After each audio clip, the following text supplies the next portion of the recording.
После 1018 година, кога било уништено Самоиловото царство, целата територија на Македонија била вклучена во византискиот тематски воено-административен систем. Од ново приклучените македонски територии, Византија формирала нова тема, во ранг на катепанат, која го добила името Бугарија. Седиште на новата тема станал градот Скопје, а прв управител Давид Аријанит. Превентивно, за да не стане големо жариште на побуна, византискиот цар Василий II веднаш наредил да бидат разурнати ѕидините на градот Охрид, поранешната престолнина на Самоиловото царство.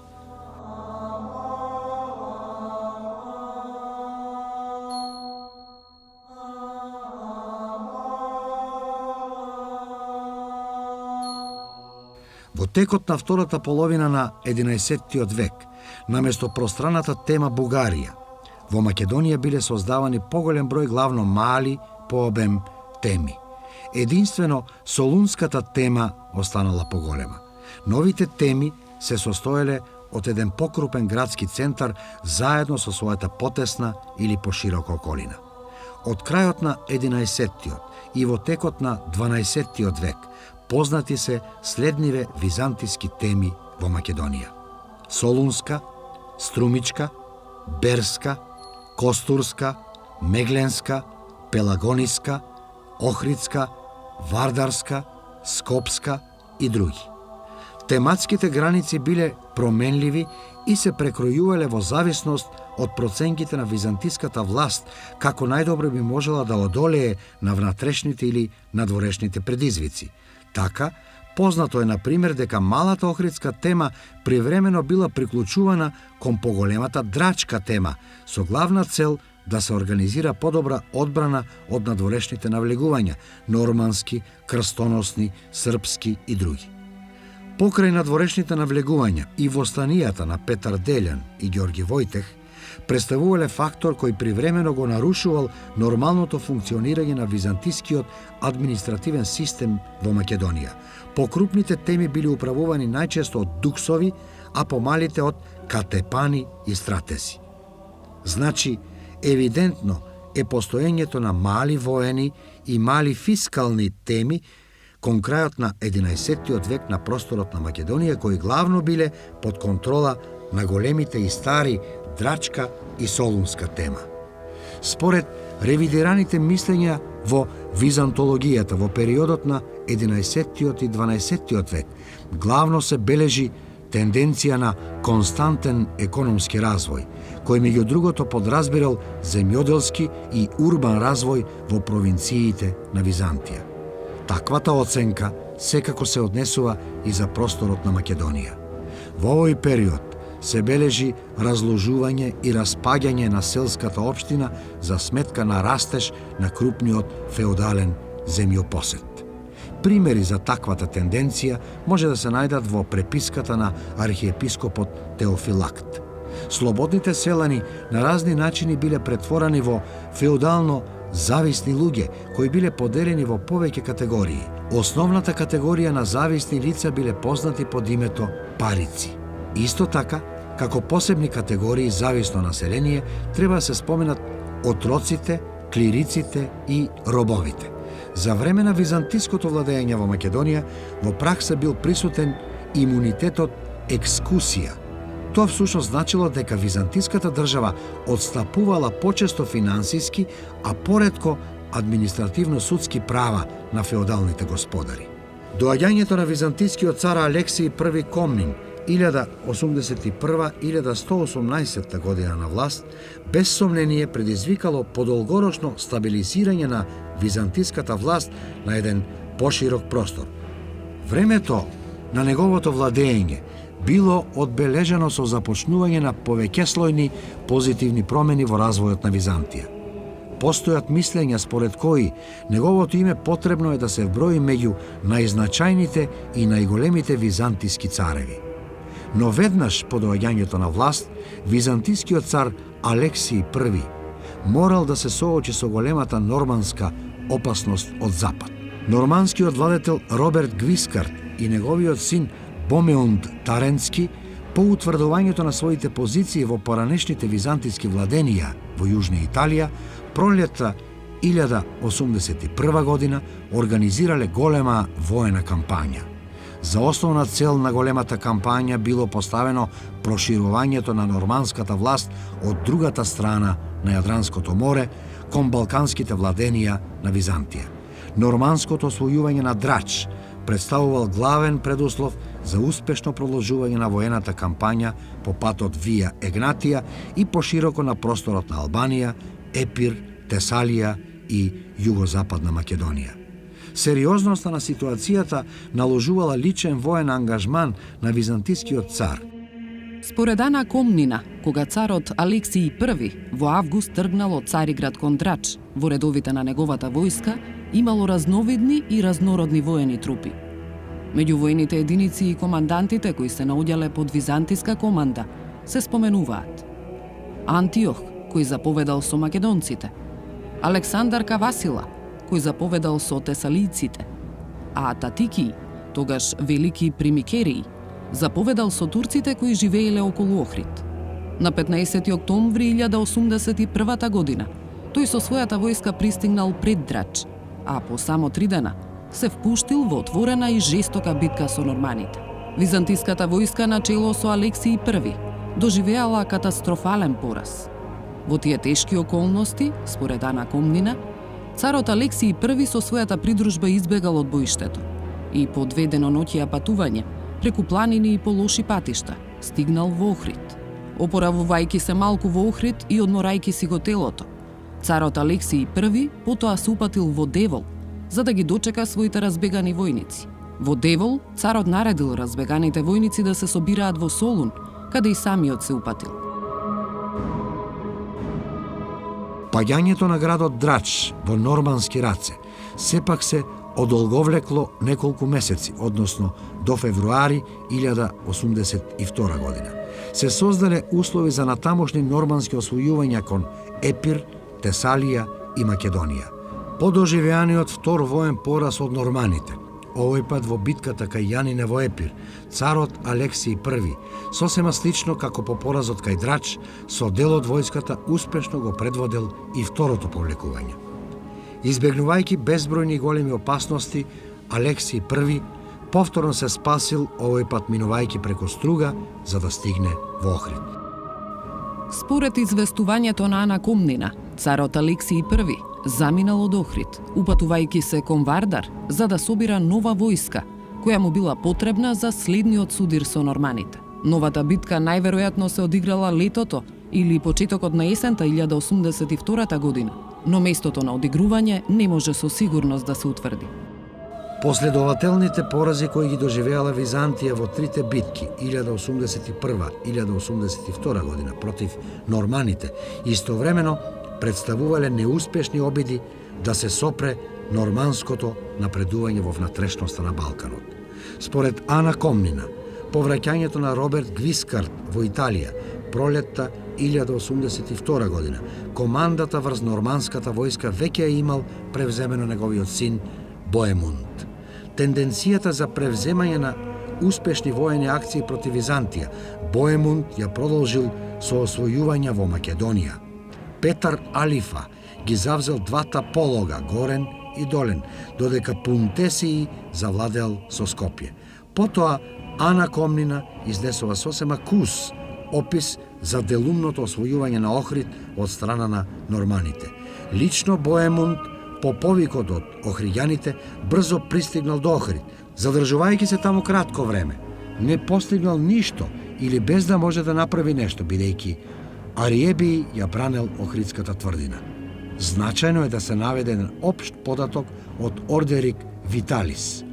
Тој всушност соопштува одредени наредби или препораки на Роберт Гвискарт упатени кон норманските грофови предводени од Боемунд како да се однесуваат кон локалното население и византиските благородници.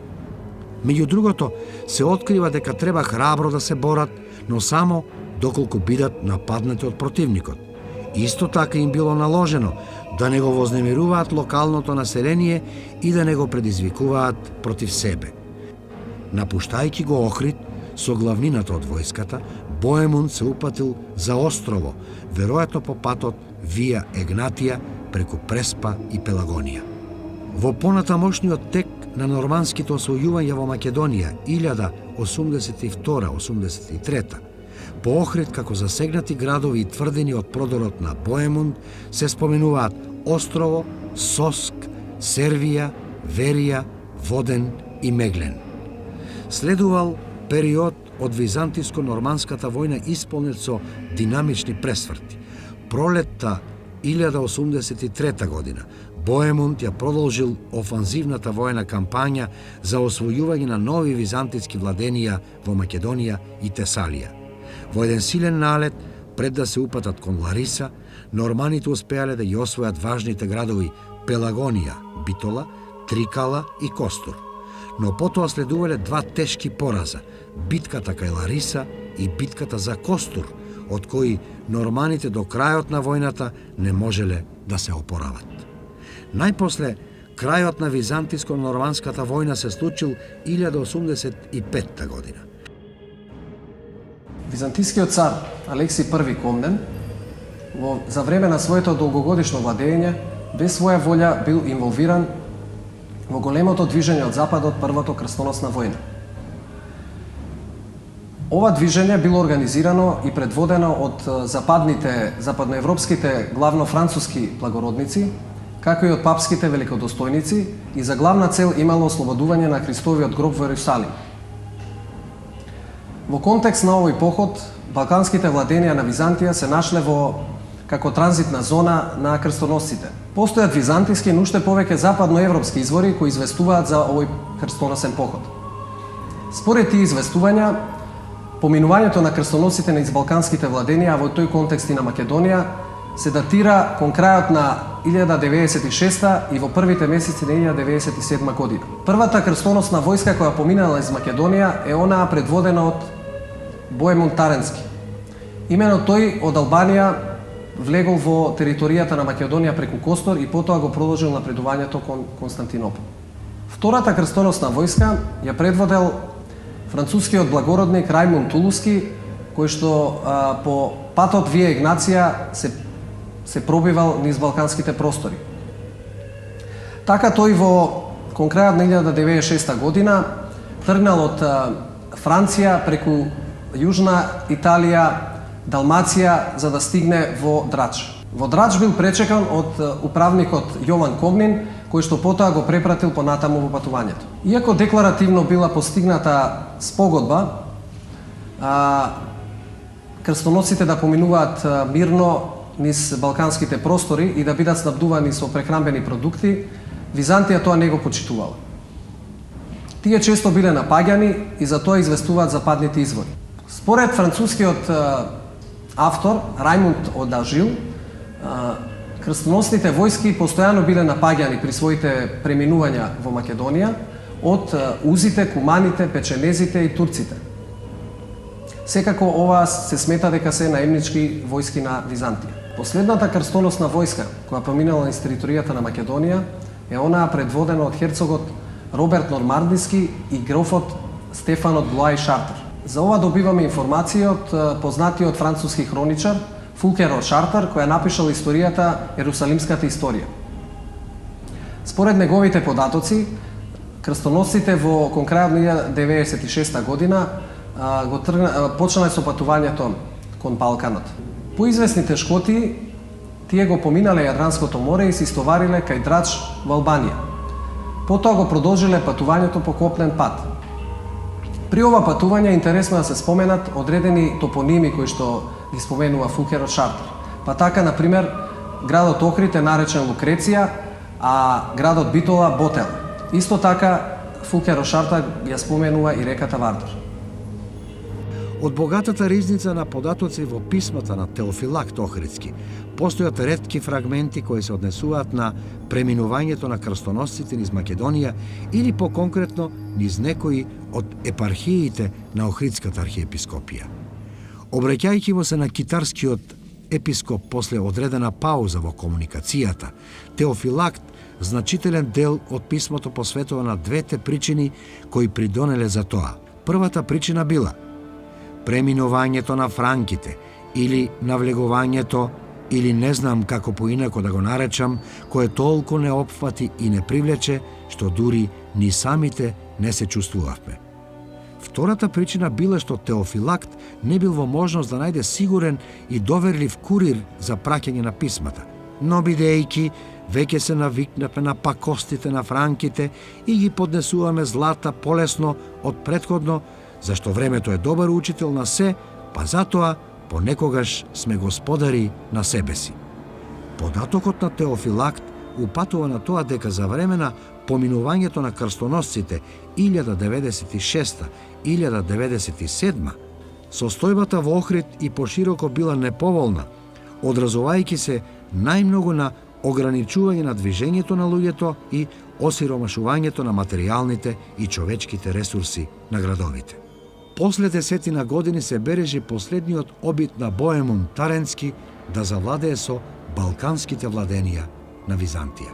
За да ја добие неопходната финансиска и дипломатска помош, Боемунд ги посетил Италија, Франција и Нормандија, а по пристигнувањето во Јужна Италија во втората половина на 1106 година, тој ги започнал конкретните војни подготовки за предстојниот продор. Бидејќи таквата намера на Боемунд била очекувана од византискиот цар, тој започнал со сериозни и долготрајни дипломатски и војни подготовки со намера Византија овој пат поуспешно да се справи со норманската опасност.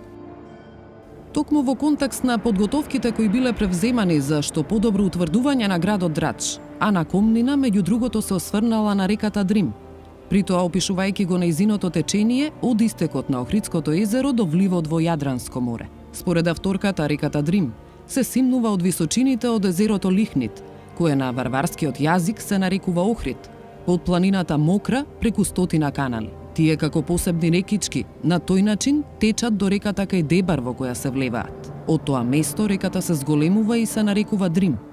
Потоа следува описот на течанието на Дрим до нејзиното влевање во Јадранското море, во близина на Леш. Во текот на октомври 1107 година, откако Боемунд со норманската војска се истоварил од своите бродови кај Валона и го освоил споменатиот град, се упатил кон Драч. Во меѓувреме царот Алексиј I се упатил од Константинопол кон Солун.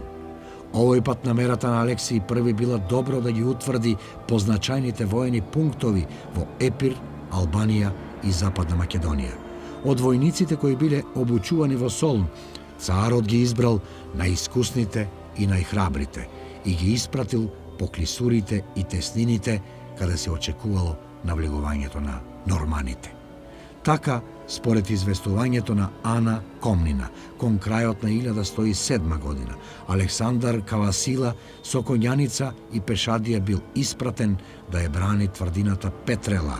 Војсководачот Лав Никерит со поголем одред го чувал Дебар, а на Евстатиј Камица му била доверена заштитата на премините на Арбанон. Превземените мерки на Алексиј I со право се дефинирани како превентивно одбрамбени. Во текот на пролета 1108 година, додека Боемунд неколку пати залудно се обидувал да го освои Драч, царот Алексиј I од Солун преку Пелагонија пристигнал во добро утврдениот Девол. Непосредно со вршењето воен притисок и опсада на Драч, на што лично го насочил целото свое внимание, Боемунд со еден дел од војската го испратил својот брат Гвидо, грофот Сарацин и Контопагин да се пробијат кон исток и најпрво да се пресметаат со Александар Кавасила, бранителот на тврдината Петрела. Потоа било планирано да се ослободат главните патишта и да се превземат одредени попатни тврдини од византиска контрола. Всушност, тежиштето на акцијата било насочено кон позициите на Евстатиј Камица, кој ги контролирал премините на Арбанон. Делејќи ја норманската војска на два дела, Гвидо со едниот дел од војската се упатил фронтално кон Евстатиј Камица, додека вториот дел од војската начело со Контопагин и грофот Сарацин се упатила кон Дебар и требало да го нападнат Евстатий Камица од задгрб. Норманскиот план во потполност успеал. Но набрзо потоа летото 1108 година, тешкотиите со кои се соочувал Боемунд станале несовладливи и тој бил принуден на драчкиот дукс Алексиј да му предложи склучување на мир. По прифаќањето на норманската понуда од царот Алексиј I во септември 1108 година бил склучен така наречениот Деволски договор, кој всушност ја официализирал византиската победа. Од норманскиот продор сепак произлегле негативни последици за Охрид, поконкретно за тоа кои и какви биле последиците за Охрид и околината од овој последен нормански продор предводен од Боемунд, дознаваме од неколку писма на Теофилакт Охридски. Во две негови писма особено се потенцира проблемот кој настанал поради претераната регрутација на жителите на малата Охридска тема во редовите на византиската војска, што придонело за осетно осипување на машкото работоспособно население.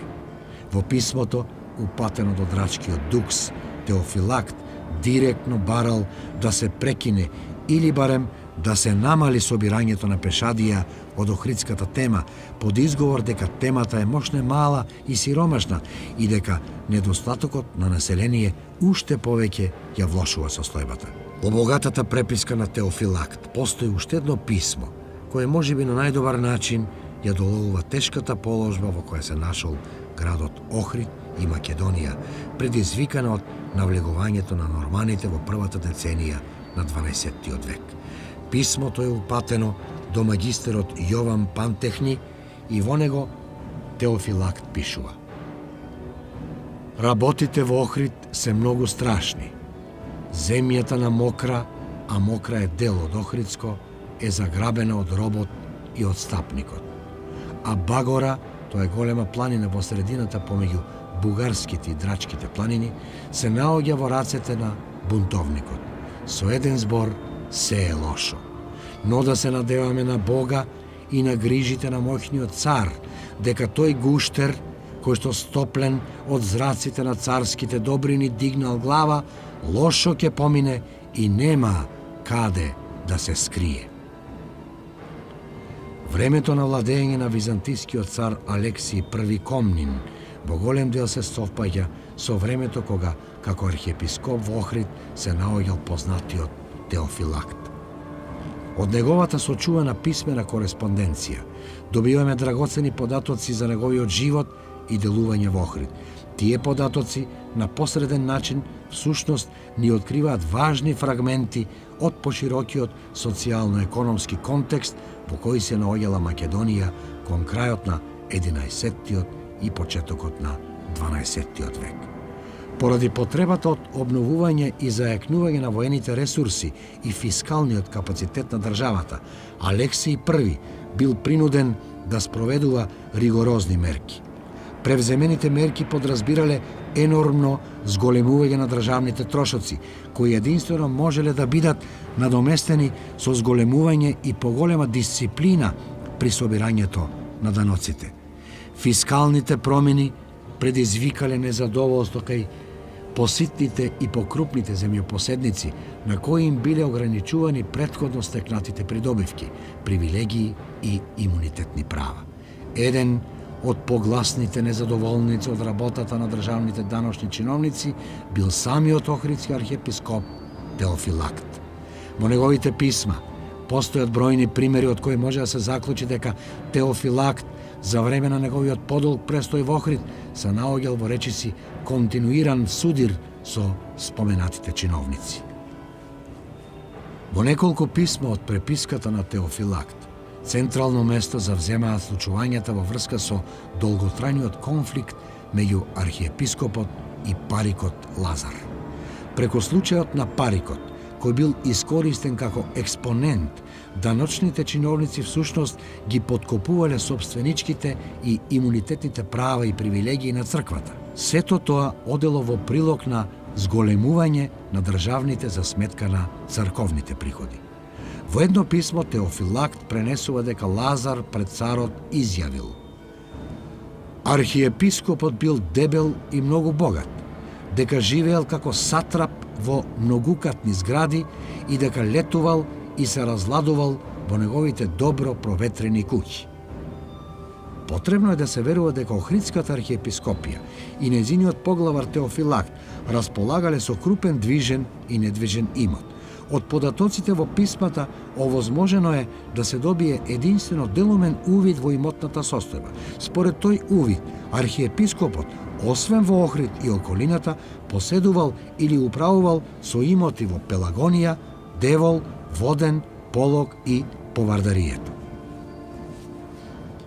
На земјоделските површини доминантно било производството на жито, кое Теофилакт на едно место го споменува дека се пресејувало за да се оддели од плевелот. Под поимот жито, споменат од Теофилакт, потребно е да се подразберат следниве житни култури: пченица, просо, овес, јачмен и друго. За мелење на житото Теофилакт користел воденици, но од писмата се дознава дека за нивно користење на државата бил принудуван да ја плаќа двојно повисок данок отколку останатото население и дека плаќал данок и за урнатите воденици. Во земјишните имоти на архиепископијата влегувале и лозијата.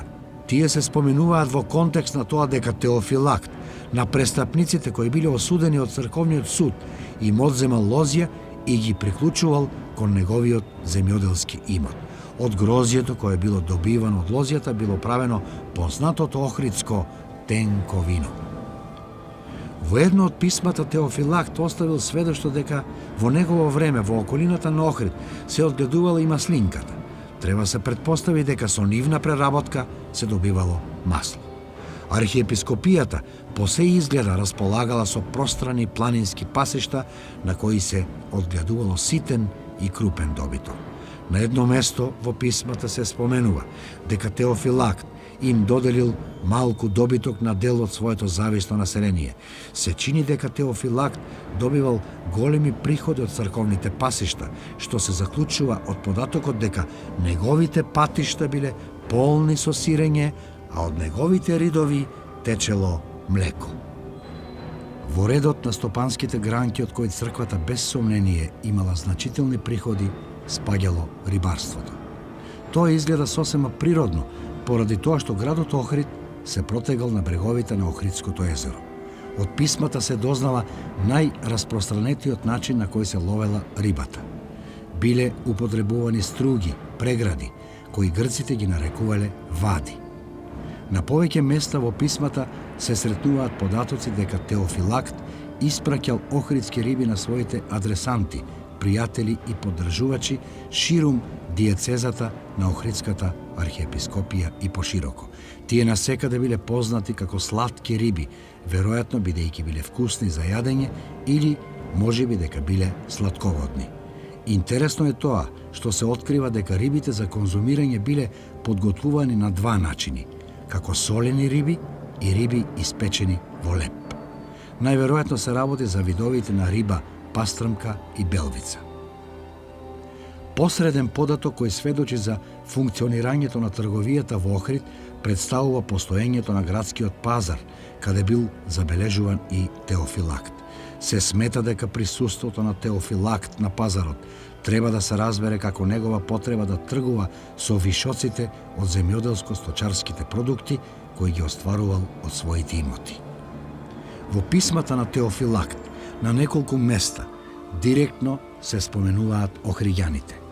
Таквите податоци овозможуваат во голема мера да се открие каков бил односот на Теофилакт кон нив. При тоа, потребно е да се нагласи дека освен специфичната локална димензија на значење, споменувањето на охриѓаните мошне често представувало персонификација за македонското население воопшто. Кратко време по доаѓањето на Теофилакт во Охрид, разочаран од опкружувањето, тој во едно писмо ги соопштува првите впечатоци за охриѓаните. Користејќи длабока реторика, Теофилакт охриѓаните ги доживува како вратови без глави, кои не знаеле да го почитуваат ниту Бога, ниту луѓето. Понатаму истакнува дека бил осуден да живее со такви чудовишта и дека не постоела надеж под влијание на некакви подобри сили вратовите да добијат глави. Во едно друго писмо, Теофилакт реторички истакнува дека охриѓаните ја слушале неговата песна, проповед како магарето лирата, на тој начин нагласувајќи ја нивната неукост и непознавањето на грчкиот јазик. Користејќи длабока метафора, Теофилакт на 3 места жителите кои го обкружувале ги нарекува жаби од смрдлива средина, кои биле пород на овдешното езеро на злото, алузија за Охридското езеро. Уште се дознава дека населението смрдело на кози и веројатно на овчи кожи, дека неговите работи засмрделе и изгниле за време на неговиот долг престој во градот Охрид и дека тој наводно робувал на робовите и нечистите варвари кои живееле во голема сиромаштија. Но веројатно, откако одминало подолго време од неговиот живот во Охрид, Теофилакт признал дека не останал отпорен на влијанијата на варварската средина. Тој во едно писмо истакнува дека откако се наоѓа во Охрид, сите негови работи засмрделе и изгниле, дури оние кои биле пријатни и убаво мирисале. При тоа изразува страв и бара помош во блиска иднина гнилежот и смрдеата да не започнат да му мирисаат многу убаво и пријатно. Треба да се потенцира дека, иако испишаните зборови содржат голема доза на иронија и самосожалување, сепак тие на оригинален начин ја потврдуваат неизбежната интеракција и влијание кое го примал Теофилакт од варварската средина. Наводната етничка антипатија која долго време во науката беше истакнувана како главна причина за Теофилактовите негативни квалификации кон македонското население, потребно е да се отврли. Сваќањата и однесувањето на Теофилакт биле сосема вообичаени за еден образован ромеј на висока црковна позиција во провинцијски град обкружен со варвари. Едноставно се работи за цивилизацијски и културолошки јаз кој реално постоел меѓу ромеите и словените, приоритет во неговото делување како лојален човек на византискиот цар било настојувањето да го држи покорно кон Византија населението на неговата архиепископија. Едноставно, Теофилакт бил човек со две лица и две природи.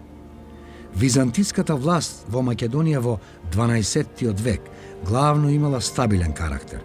Потребно е да се издвои дека за време на долгото владење на византискиот цар Мануил I Комнин 1143-1180 во контекст на византиско-српските судири, Македонија играла многу важна улога. Во тој контекст се бележат бројни престои на споменатиот цар во Македонија. Поконкретно, може да се утврдат дури 7 престојувања на царот Мануил во Пелагониската рамнина во период од 20 години, 1149-1168. При тоа просторот на Пелагонија бил погоден за подготвителни и логистички воени активности во борбите на Византија, главно против Србија. За историјата на македонските простори, ретки и значајни податоци се содржани во делото Географија од познатиот арабијански писател Идризи. Во споменатото дело од средината на 12 век се споменуваат и накратко се опишуваат бројни македонски градови. Охрид е прекрасен град со многубројни згради и развиена трговија. Тој се протега на врвот од еден убав рит. Близу до него се протега големо езеро од кое рибата се лови со лодки. Тоа езеро се наоѓа од јужната страна на градот. Обиколката на езерото трае 3 дена патување. За Скопје се дознава дека бил голем град со особено развиено земјоделство, лозарство и овоштарство. Струмица се продегала на една планина и била богата со обработливи полиња, како и со овошни и лозови насади. Мородвист бил густо населен град сместен на рит и имал ниви и лозја. Малешево било место изградено на висорамнина и обкружено со села и селца со прекрасни градини и бројни овошни насади.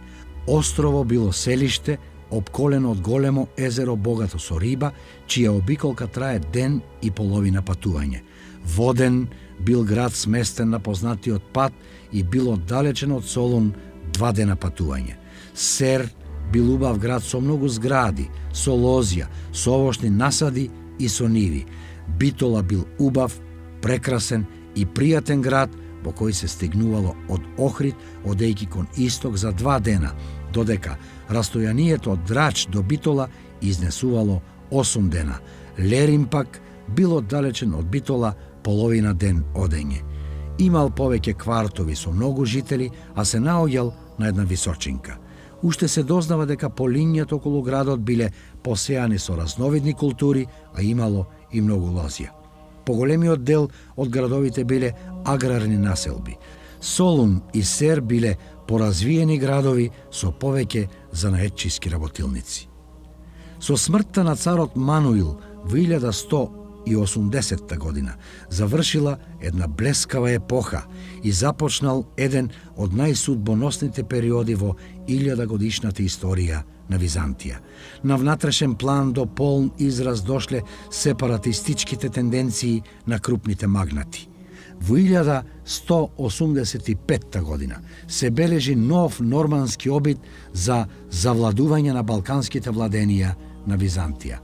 Откако во јули норманите од Сицилија, предводени од кралот Вилхелм II, без поголем напор го освоиле градот Драч, тие веднаш по патот Вија Егнација се опателе кон Солун.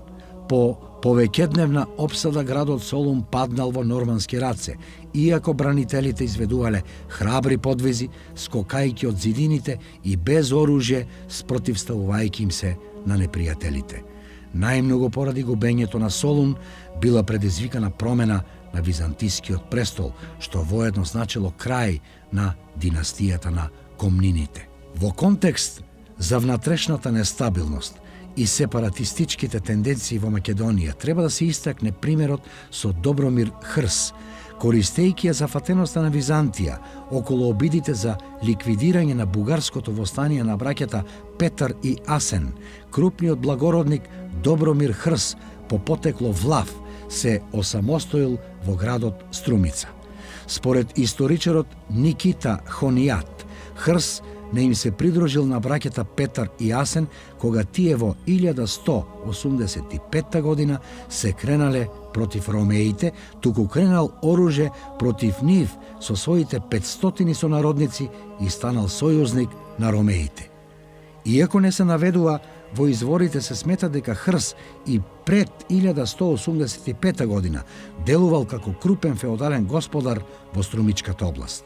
Според известувањата на Хонијат, набрзо потоа беше фатен дека, постојано пробивајќи се напред и настојувајќи за себе да ја приграби власта, се приклонуван кон своите соплеменици, па поради тоа бил затворен. Потоа бил пуштен и испратен да ја чува Струмица, но надежите на царот, кој таму го испратил, тој ги изневерил, подведувајќи се на својата желба и тој на соседите ромеи безсрамни зла да им нанесува. Откако се утврдил во Струмица, според Теодор Скутариот, Хрс ја завзел и блиската тврдина Просек, која ја претворил во седиште на независно кнежество. Никита Хонијат пак потврдува дека по завладувањето со Струмица ја зазел и тврдината Просек, која откако ја уредил како резиденција, ја утврдил и приспособил во непристапно живеалиште. Познати се исклучително живописните описи на тврдината. Во очекување на напад од византискиот цар Алексиј III Ангел 1195-1203 година, тврдината Просек, која се наоѓала во Демиркаписката клисура, била претворена во неосвоиво упориште за ромеите. Хрс повеќе не се грижил од напад на царот, бидејќи внатре во тврдината складирал многу резерви од храна и по планината одгледувал овци и говеда. Единствен недостаток била водата, која морала да се доставува од реката Вардар, која порано се нарекувала Аксиос. Покрај Струмица и Просек, во самостојните владенија на Хрс влегувале и други градчиња и села. Во 1199 година голема византиска војска предводена од царот Алексиј III се упатила кон Просек. Откако биле завземени и опустошени некои од попатните тврдини, веднаш се пристапило кон освојување на главното упориште. Таквата тактика се покажала неуспешна. Не располагајќи со потребните обсадни справи, ромеите лесно станувале жртви на војниците на Хрс. Стрелајќи од височините и тркалајќи камењи и празни бочви, тие ги убивале напаѓачите и внесувале ужасен страв во редовите на византиската војска. Откако за царот Алексиј III станало известно дека тврдината Просек е неосвојива, бил склучен мировен договор. Најважно за Хрс било што издејствувал и натаму да го владее Просек, но и да се ожени за жена од благороден род. За негова сопруга била избрана ќерката на протостраторот Мануил Камица, братучедот на царот, која откако насила била разведена, му била испратена на господарот на Просек. По свадбата, исклучениот брак меѓу Хрс и византиската принцеза привремено настапил мирен период во меѓусебните односи. Но не за долго. Мануил Камица, по ослободувањето од бугарско заробеништво, го убедил својот зет Хрс заедно да ги нападнат ромејските области близу до Просек. Во 1201 година, по брзото и лесно освојување на Прилеп и Пелагонија, сојузничките војски ги продолжиле своите проширувања кон пространи територии се до Тесалија, а засегнати биле и областите на Средна Грција и Пелопонес. Тогаш царот Алексиј III ја применил вештата византиска дипломатија и издејствувал раздор и раскинување на сојузот меѓу зетот Хрс и тестот Камица. Откако му ја ветил раката на својата внука Теодора, византискиот цар успеал да го придобие господарот на Просек и набрзо бил склучен нов мировен договор. На тој начин, без да слезе од својот каменест и непристапен Просек, како змеј кој се гнезди на карпа и не остава траги по своите стапки, ти го принуди кон робство, известува Никите Хонијат. Хрс бил натеран да му се подчини на царот. Таквата постапка всушност го предодредила крајот на самостојното владение на Добромир Хрс. Во 1201 и 1202 година, освен што и ги вратил на Византија Прилеп, Пелагонија и соседните владенија, Хрс набрзо ја загубил и Струмица. По 1202 година Добромир Хрс веќе не се споменува во изворите и тој за секогаш исчезнал од историската сцена. Веќе започнало 13-тото столетие, кое се карактеризирало со исклучителна динамичност и менливост во однос на воено-политичките и црковните случувања.